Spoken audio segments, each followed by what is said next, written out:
문정인 대통령 외교안보 특보가 오늘 새벽 귀국했습니다. 문정인 특보 귀국했습니다. 네, 미국에서 한 발언 때문에 엄청난 화제 또는 논란이 됐는데요. 됐죠. 그런데 다른 사람도 아니고 황교안 전 국무총리가 이 문 특보를 공개적으로 비판해서 또 주목을 받고 있는데요. 황교안 전 총리가 뭐라고 했습니까? SNS에 특보 한 분이 한미 동맹을 훼손할 수 있는 매우 부적절한 발언을 하고 있다. 이런 내용의 글을 올렸습니다.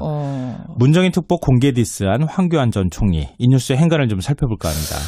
황교안 전 총리가 요즘에 좀 작심한 듯이 공개 발언을 하는 것 같아요. 맞아요. 꽤 자주 했죠. 그러니까 지난달 11일 퇴임한 직후에도 몇 차례 페이스북 같은 데 글을 올렸거든요. 예.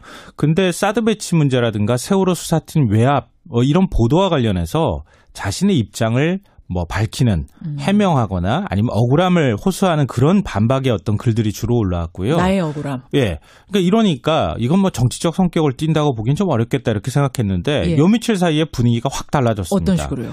자신의 정치적 입장을 직접 표출하기 시작했는데요. 이 문특보 발언을 비판하는 글을 SNS에 올린 날 예. 기독교 한국 침례 총회에서 열린 퇴임 감사 예배에 참석을 했는데 예. 우리나라가 1948년에 건국되고 65년이 지나 제가 63대 법무부 장관에 임명됐다. 이 거침없이 건국절 주장을 쏟아냈습니다. 굉장히 예민한 발언 굳이 안 해도 되는데 그러게요. 이걸 공개적인 석상에서 한 거네요. 네. 그러니까 앞서 말씀드렸던 SNS 글 그리고 퇴임 감사예배에서 한 발언 이런 거 보면은 굉장히 정치성을 띤 발언들을 쏟아내기 시작했다고 볼 수 있는 거죠. 저는 오늘 문정인 특보 얘기하러 오신 줄 알았더니 보니까 황교안 총리 얘기하러 오신 거예요. 맞아요. 문정인 교수를 공개 비판한 황교안 전 총리. 이 뉴스의 행간 이면에 뭐가 숨어 있습니까? 첫 번째 행간은 아주 매우 이례적인 일이다입니다. 매우 이례적인 일이라고 할 만합니까? 네. 퇴임한 총리가 출범한 지 한 달밖에 안 된 새 정부를 비판하는 장면 아마 기억나시는 분들이 거의 없을걸요? 하긴 그래요. 이거는 외국의 사례도 사실은 이례적이에요. 네. 허니문 기간이니까. 그러니까 직전 총리는요. 다음 정부를 비판하는 걸 자제하는 게 원래 도의상 맞는 거죠. 그러니까 그동안에 안 했던 거거든요. 예. 그런데 지금 이렇게 비판하기 시작했다는 거예요. 게다가 황 전 총리는 법률 전문가라고 할 수 있잖아요. 그렇죠. 외교 전문가도 아니에요, 사실은. 예. 그런데 새 정부의 대북 정책을 공개적으로 비판한다? 뭔가 좀 맞지 않은 느낌 받지 않으세요? 그러니까 왜 그랬을까? 이렇게 생각해 보면 정가에서는 이구동성으로 내년 서울시장 선거를 연보고 있기 때문이다. 이런 분석을 내놓고 있습니다. 이런 분석이 나올 법하네요. 네. 황교안 총리가 원래 또 자기 의견 막 내세우고 이런 스타일이 아니었잖아요. 공직에 있을 때도. 예, 맞아요. 그런데 왜 이렇게 무리수를 더 가면서 정치적인 입장을 표명할까? 네. 이건 정치적인 목적이 있기 때문 아니냐. 맞습니다. 그러니까 어제 마침 또 리얼미터가 차기 서울시장 지지율 조사를 했거든요. 예. 박원순, 이재명 두 사람에 이어서 3위를 기록했습니다. 3위가 황교안. 예. 자유한국당 후보 내에서는 예. 후보 적합도 1위였어요. 그래요. 그러니까 황 전 총리의 SNS 정치 재개는 보수 후보의 보수 진영에 마땅한 후보가 없는 상황에서 내가 국가 지도자감이다 이런 거를 부각하려고 하는 것 아니냐는 의심 어린 시선이 지금 쏟아지고 있는 거죠. 모르겠어요. 황 총리가 좀 억울하다 하실지 모르겠습니다만 지금 정황상으로 봤을 땐 이런 추정이 가능합니다. 예, 정가에서는 그런 얘기가 많이 나옵니다. 예. 두 번째 행간 뭡니까? 두 번째 행간은 문제는 내가 아니라 문재인 대통령이다라는 인식이 숨어 있다입니다. 이건 무슨 말씀이세요? 그동안 사드 기습 배치의 가장 큰 책임자가 황교안 전 총리라고 하는 얘기가 굉장히 많았잖아요. 그렇죠. 정권이 바뀐 뒤에는 사드 보고 누락 사건까지 겹치면서 더 시선이 곱지 않아졌는데요. 하지만 황 전 총리의 인식은 전혀 다른 것 같습니다. 문제는 우리가 아니고 당신들이야. 한미동맹을 내팽개치다니 있을 수 없는 일이야. 라고 지금 비판하고 있는 겁니다. 그러니까 황 전 총리가 올린 SNS 글 보면 외교 안보에는 실험이 없다. 치고 빠지기를 해서도 안 된다. 모두 신중하고 책임 있게 언행해야 한다. 이런 구절이 등장하는데요. 모두의 문재인 대통령도 포함되는 거 아닐까 이런 생각도 좀 듭니다. 모두 조심해야 된다. 네. 그러니까 한미동맹 차원에서 내가 사드 배치했던 것은 불가피했다. 이렇게 사드 배치 책임론에서 비껴나는 건 물론이고 문재인 대통령을 직접 겨냥해서 현 정부와 대립각을 긋고 있다. 세우고 있다. 이렇게 볼 수 있는 거죠. 그러네요. 하지만 과연 이 논리가 맞을까요? 외교에 실패하고 북핵과 미사일 위협을 증가시켜온 전 정부 책임, 그 책임자라고 할 만한 사람이 과연 비판할 자격이 있을까 하는 반박도 있습니다. 결국 황 전 총리는 자기 방어를 넘어서서 정치적 재기를 모색하고 있다. 이렇게 봐야 될 것 같습니다. 페이스북 정치, 자신의 입장을 주장하기 시작한 황교안 전 총리. 세 번째 행간은 뭡니까? 마지막 세 번째 행간은 그런데 국정농단 책임은? 입니다. 책임은? 이거 뭐예요, 이건? 박근혜 정부 인사 중에 거의 유일하게 국정농단의 책임에서 비켜간 인물이 누굴까? 바로 황교안 전 총리라는 겁니다. 그렇게 되네요. 권한대행 한번 거치니까 모든 책임이 사라지는 걸까? 뭐 이런 생각을 할 수 있는데요. 황 전 총리는 마치 자기를 위기에 처한 나라를 구할 대단한 유공자? 앞으로 구할 어떤 지도자 같은 사람이라고 착각하고 있는지도 모르겠다는 왜 그런 생각이 생각을 드는데요. 하셨어요? 그러니까 황 전 총리가 올린 글이나 퇴임 감사 예배를 보면 예배 때 한 발언을 보면은 진보 보수 갈등을 조장하는 내용들을 막 올리는 거거든요. 이거는 보수 프레임으로 내 지지층을 확보하겠다고 하는 그런 정치적 목적을 우리가 해석해 볼 수 있는 예를 거예요. 들면 건국적 논란이 될 걸 알면서 발언한다든지 이런 그렇죠. 것들은 그거 왜 일부러 프레임 짜고 있다. 모르겠어요. 역사 교과서 문제에서 건국절 문제가 제일 시끄러웠던 얘기였는데. 맞아요. 하지만 이거는 분명하게 기억해야 한다는 겁니다. 뭡니까? 황교안 전 총리가 움직임이 커지면 커질수록 국정농단 책임자라고 하는 반대 여론도 그만큼 커질 수 있다. 이 사실은 황교안 전 총리가 기억을 해야 될 것 같습니다. 여기까지 황교안 전 총리의 행보, 문정인 특보 얘기 아니었어요, 결국. 저는 GH입니다. 그 외교특보의 발언이 뭐가 문제인 거야, 그게? 모르죠, 나는. 아니, 논란이 될 만한가, 그게?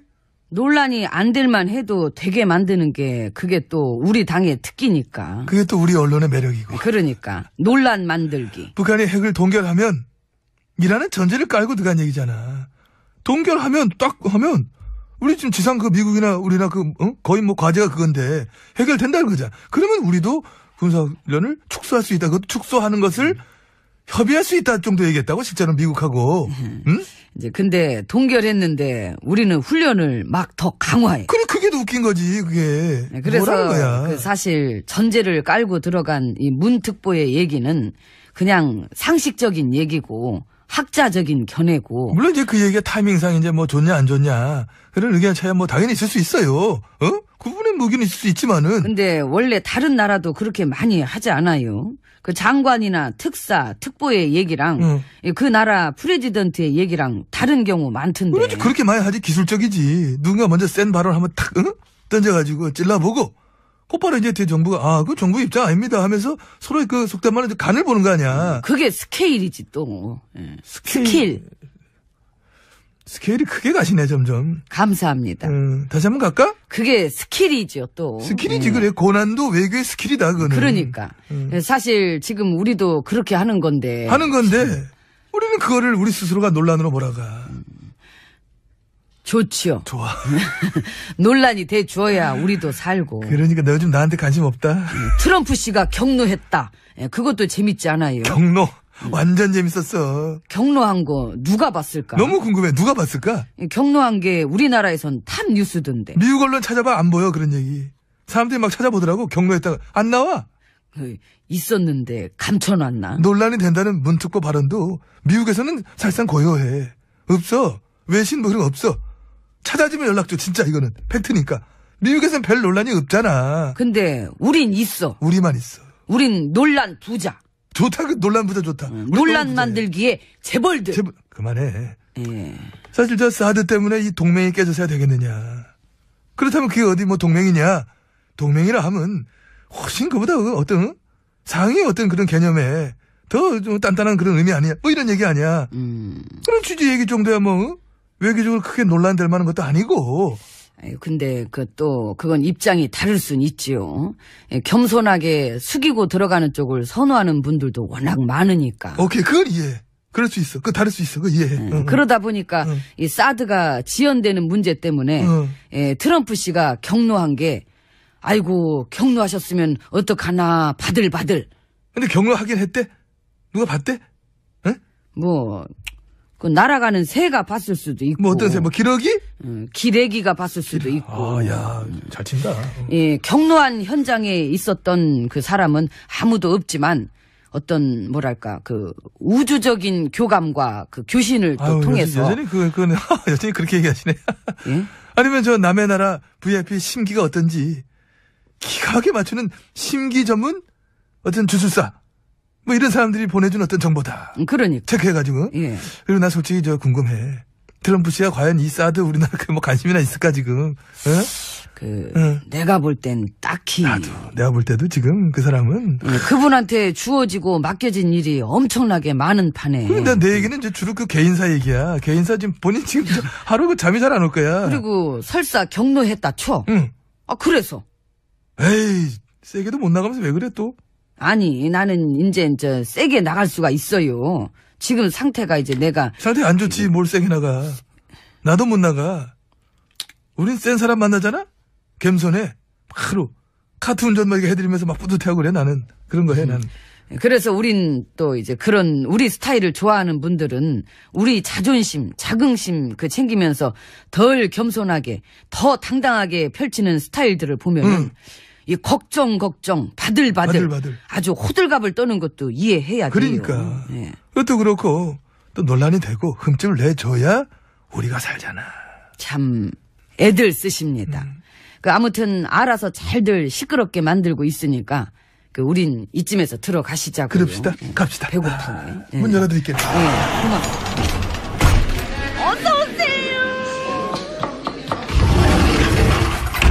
아유, 들어왔네. 룸으로 들어왔습니다. 며칠 전에 우리 자한당 서울시당 위원장이 막말 쏟은 거 들었죠? 아이고, 난 그냥 낯술했는 줄 알았어. 세더라고 막말. 와. 사과는 했다며요. 그 사과가 근데 웃겨. 자기는 VIP를 지칭해서 한 말이 아니었대. 정확히 지칭했더만 뭘 성함까지. 그러니까 그게 뭐야. 그 용기도 아니고 모냥 빠지고 고발당하고 변명은 구리고 자기가 한 말 자기 책임도 못 지고. 어? 그래서 막말도 정도가 있어야지. 정도를 넘어서서 야, 이거 좀 어디 아픈가? 이런 걱정까지 되는 분도 있어. 누구요? 이철우. 아. 이제 한 달 된 정부. 80%의 지지를 받는 정부를 향해서 이 오래 못 갈 것 같대. 아이고, 많이 아프신가 보다. 그죠? 약 드려야 되나? 처방 잘해주는데 내가 아는데. 처방은 아마 국민들이. 그렇지. 이 국민들이 내려주시는 처방이 제일 잘 듣긴 하니까. 한 달 만에 탄핵을 시사하는 발언. 이거 어디서 많이 본 것 같지 않아요? 봤잖아요. 참여정부 때. 그래. 그때랑 또 엄청 비슷하게 돌아가. 아니, 반쯤 실성한 것 같은 언론들 하며 응? 근데 그런 막말도 세트 플레이라면서요. 또 이때매요. 홍준표? 예상은 했어. 근데 우리 사랑스러운 영감탱이. 저기요. 왜 친근한 거라며? 그게 친근의 상징이라며? 난 정말 진짜 사랑스러워서 한 거야. 응? 영감탱이. 그래, 그분 개그감은 또 친근하긴 하지요. 그분도 아무튼 역시 같은 맥락으로 이제 한 달 된 정부를 향해서 오래 못 갈 것 같다. 주사파 정권이다. 난 배곡 주사파. 난 마늘 주사파. 난 신데렐라 주사파. 그만해. 그래. 참 그립다 그 시절. 우리 홍 전 후보도 같은 저기야 주사파야. 응? 술주자 주사파. 주사를 그렇게. 가끔 보면은 술자리에서 저는 맨정신인데도 술 먹은 것처럼 놀아요. 야, 그런 분들 있잖아요. 연습했나봐. 여성 최초 아니야? 연습했으면 안 더듬었겠지. 여성 최초지 이게 지금. 나는 이 홍 전 후보를 볼 때도. 아니 비슷해. 그래요? 한번 다시 해봐. 한번. 저는 맨정신인데도 술 먹은 것처럼 놀아요. 야, 내 걸 가져갔네. 근데 그 사람 맨정신 맞아. 근데 여러 번 확인했어. 맨정신이야. 아이고, 근데도 그 정도면. 솔직히 우리 쪽에서 이렇게 마구 쏟아지는 이런 저질 발언들이 잘 생각해봐라. 과연 우리한테 도움이 될까? 더 망하지. 더 망해. 어제 어떤 뉴스 앵커는 보다 너무 심하니까 그래 얘기하더라고. 자기들이 집권했을 때 나라 망쳐뿐 거를 세상 모두가 다 아는데 지금 와서 이딴 식으로 막말에 쏟아낸다. 자유 막말당으로 바꾸는 거 어떻게 이런 얘기를 하더라고. 코멘터리를. 응? 솔직히 우리 쪽 식구들인데 내가 봐도 너무 막 던져. 너무 던져. 디테일도 없이 던져. 디테일을 잃었어. 예전에 그래도 우리가 브레인들도 있었고 좀 어떤 꼼꼼함, 치밀함, 어떤 작전 이런 거 있었는데 이제는 훌러덩불러덩이야. 진짜 주정하는 것 같아. 전봇대 막 머리 박으면서. 아이고. 응? 상식적으로 지금 나오는 그 정도의 막말들을 이 국민들이 참고 들으셔야 될 이유는 전혀 없는 것 같습니다. 이 관용을 베풀 필요 없이 호된 처방이 필요하다 생각합니다. 곧 내려주시겠지 국민들이. 처방. 오래 못 가는 게 누구들일지. 응? 오늘 얘긴 갈 만큼 갔으니까. 많이 갔어 아까. 예, 이제 그만 들어가시고 난 이제 밥 먹을게요. 들어가세요. 의심 어린 시선이 지금 쏟아지고 있는 거죠. 모르겠어요. 황 총리가 좀 억울하다 하실지 모르겠습니다만 지금 정황상으로 봤을 땐 이런 추정이 가능합니다. 예, 정가에서는 그런 얘기가 많이 나옵니다. 두 번째 행간 뭡니까? 두 번째 행간은 문제는 내가 아니라 문재인 대통령이다라는 인식이 숨어 있다입니다. 이건 무슨 말씀이세요? 그동안 사드 기습 배치의 가장 큰 책임자가 황교안 전 총리라고 하는 얘기가 굉장히 많았잖아요. 그렇죠. 정권이 바뀐 뒤에는 사드 보고 누락 사건까지 겹치면서 더 시선이 곱지 않아졌는데요. 하지만 황 전 총리의 인식은 전혀 다른 것 같습니다. 문제는 우리가 아니고 당신들이야. 한미동맹을 내팽개치다니 있을 수 없는 일이야. 라고 지금 비판하고 있는 겁니다. 그러니까 황 전 총리가 올린 SNS 글 보면 외교 안보에는 실험이 없다. 치고 빠지기를 해서도 안 된다. 모두 신중하고 책임 있게 언행해야 한다. 이런 구절이 등장하는데요. 모두의 문재인 대통령도 포함되는 거 아닐까 이런 생각도 좀 듭니다. 모두 조심해야 된다. 네. 그러니까 한미동맹 차원에서 내가 사드 배치했던 것은 불가피했다. 이렇게 사드 배치 책임론에서 비껴나는 건 물론이고 문재인 대통령을 직접 겨냥해서 현 정부와 대립각을 긋고 있다. 세우고 있다. 이렇게 볼 수 있는 거죠. 그러네요. 하지만 과연 이 논리가 맞을까요? 외교에 실패하고 북핵과 미사일 위협을 증가시켜온 전 정부 책임, 그 책임자라고 할 만한 사람이 과연 비판할 자격이 있을까 하는 반박도 있습니다. 결국 황 전 총리는 자기 방어를 넘어서서 정치적 재기를 모색하고 있다 이렇게 봐야 될 것 같습니다. 페이스북 정치, 자신의 입장을 주장하기 시작한 황교안 전 총리. 세 번째 행간은 뭡니까? 마지막 세 번째 행간은 그런데 국정농단 책임은? 입니다. 책임은? 이거 뭐예요, 이건? 박근혜 정부 인사 중에 거의 유일하게 국정농단의 책임에서 비켜간 인물이 누굴까? 바로 황교안 전 총리라는 겁니다. 그렇게 되네요. 권한대행 한번 거치니까 모든 책임이 사라지는 걸까? 뭐 이런 생각을 할 수 있는데요. 황 전 총리는 마치 자기를 위기에 처한 나라를 구할 대단한 유공자? 앞으로 구할 어떤 지도자 같은 사람이라고 착각하고 있는지도 모르겠다는 왜 그런 생각이 생각을 드는데요. 하셨어요? 그러니까 황 전 총리가 올린 글이나 퇴임 감사 예배를 보면 예배 때 비판하는 걸 자제하는 게 원래 도의상 맞는 거죠. 그러니까 그동안에 안 했던 거거든요. 그런데 지금 이렇게 비판하기 시작했다는 거예요. 게다가 황 전 총리는 법률 전문가라고 할 수 있잖아요. 그렇죠. 외교 전문가도 아니에요, 사실은. 그런데 새 정부의 대북 정책을 공개적으로 비판한다? 뭔가 좀 맞지 않은 느낌 받지 않으세요?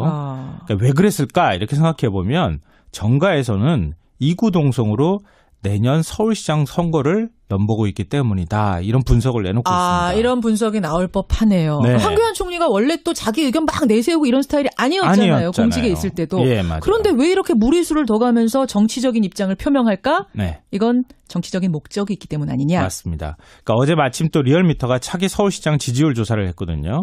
박원순, 이재명 두 사람에 이어서 3위를 기록했습니다. 3위가 황교안? 자유한국당 후보 내에서는 후보 적합도 1위였어요. 그래요? 그러니까 황 전 총리의 SNS 정치 재개는 보수 후보의 보수 진영에 마땅한 후보가 없는 상황에서 내가 국가 지도자감이다 이런 거를 부각하려고 하는 것 아니냐는 문정인 대통령 외교안보 특보가 오늘 새벽 귀국했습니다. 문정인 특보 귀국했습니다. 미국에서 한 발언 때문에 엄청난 화제 또는 논란이 됐는데요. 됐죠. 그런데 다른 사람도 아니고 황교안 전 국무총리가 이 문특보를 공개적으로 비판해서 또 주목을 받고 있는데요. 황교안 전 총리가 뭐라고 했습니까? SNS에 특보 한 분이 한미동맹을 훼손할 수 있는 매우 부적절한 발언을 하고 있다. 이런 내용의 글을 올렸습니다. 문정인 특보 공개 디스한 황교안 전 총리. 이 뉴스의 행간을 좀 살펴볼까 합니다. 황교안 전 총리가 요즘에 좀 작심한 듯이 공개 발언을 하는 것 같아요. 맞아요. 꽤 자주 했죠. 그러니까 지난달 11일 퇴임한 직후에도 몇 차례 페이스북 같은 데 글을 올렸거든요.